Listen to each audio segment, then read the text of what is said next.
Godstower, все? Ці яшчэ дадуць газу?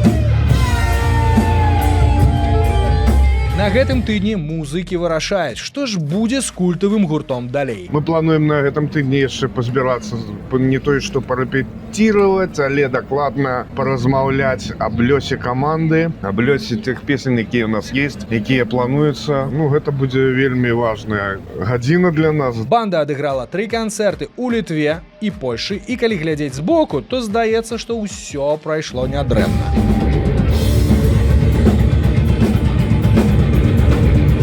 Людзі актыўна падтрымлівалі Godstower, піва лілося на канцэртах рекой, а аб танцпляц у парыве шчасця разбіваліся куфлі з напоямі. Так што, наступны выступ на буйным фестывалі ў Латвіі можа стаць апошнім? Думаю, перад мужикамі зараз стаіць няпросты выбар, тым больш, што адносіны паміж імі ўсё яшчэ добрыя. Перад канцэртамі яны ўвесь час смяяліся, пад'ебывалі адзін аднаго, жартавалі з кастыляножыка, напрыклад. Калі банда ўжо паміж сабой не камунікуе і не лжэ, і там падсрачніку друг другу не дае, то гэта ўжо не банда. Это так, это вось раміство. Вось не здзіўлюся, калі падчас агульнага абеду гэтыя сівавалосыя дзядзькі кідаюцца ежай і падкладаюць адзін аднаму жуйкі на крэслы.